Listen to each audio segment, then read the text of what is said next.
مغرب کی اذان ابھی ختم نہیں ہوئی تھی کہ گاؤں کی مسجد کے لاؤڈ سپیکر سے گونجنے والی آواز نے پورے محلے کو سکتے میں ڈال دیا۔ بوڑھے مداری کی اکلوتی بیٹی اچانک دنیا سے رخصت ہو چکی ہے اور اس کا نماز جنازہ 8 بجے ادا کیا جائے گا۔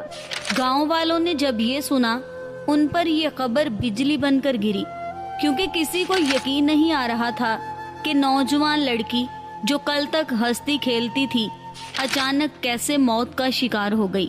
جب اس کی میت کو قبرستان میں لے جایا گیا، جیسے ہی اسے قبر میں اتارا تو اچانک ایک بہت بڑا نیولا اس قبر کے اندر گھس گیا۔ وہ میت کے سینے پر ایسے آ کر بیٹھ گیا جیسے کسی پہرے دار نے اپنی آخری پناہ گاہ سنبھال لی ہو۔ لوگ خوفزدہ ہو کر پیچھے ہٹ گئے۔ کسی کی ہمت نہیں تھی کہ اس جانور کو وہاں سے ہٹا سکے، کیونکہ نیولے کی آنکھوں میں ایک ایسی وحشت اور درد تھا جو انسانوں کی سمجھ سے بالاتر تھا۔ کیا وہ لڑکی واقعی مر چکی تھی، یا اس خاموش میت کے سینے پر بیٹھا یہ جانور کسی ایسے راز کا گواہ تھا جو قبر کی مٹی میں دبنے والا تھا؟ یہ واقعہ سن کر آپ سب کی آنکھوں میں آنسو آ جائیں گے، لہٰذا اسے آخر تک ضرور دیکھیے گا۔ گاؤں کے پرانے چوک میں سلیم مداری اپنی بوسیدہ چادر بچھا کر بین چھیڑتا، ایک طرف لکڑی کی ٹوکری میں اس کا پالا ہوا سانپ ہوتا اور دوسری طرف لوہے کے پنجرے میں اس کا ہوشیار نیولا مونگا، اور انہی دونوں کے تماشے سے اس کے گھر کا چولہا جلتا تھا۔ سلیم کی دنیا بس 2 ہی جانیں تھی، ایک اس کی 17 برس کی بیٹی ماہین جو نرم لہجے، پاکیزہ دل اور محنتی ہاتھوں والی لڑکی تھی، اور دوسرا وہی نیولا جسے اس نے بچپن سے پالا تھا۔ ماہین کی ہنسی میں ایک عجیب سی روشنی تھی، جیسے اندھیرے گھر میں اچانک چراغ جل اٹھے ہوں۔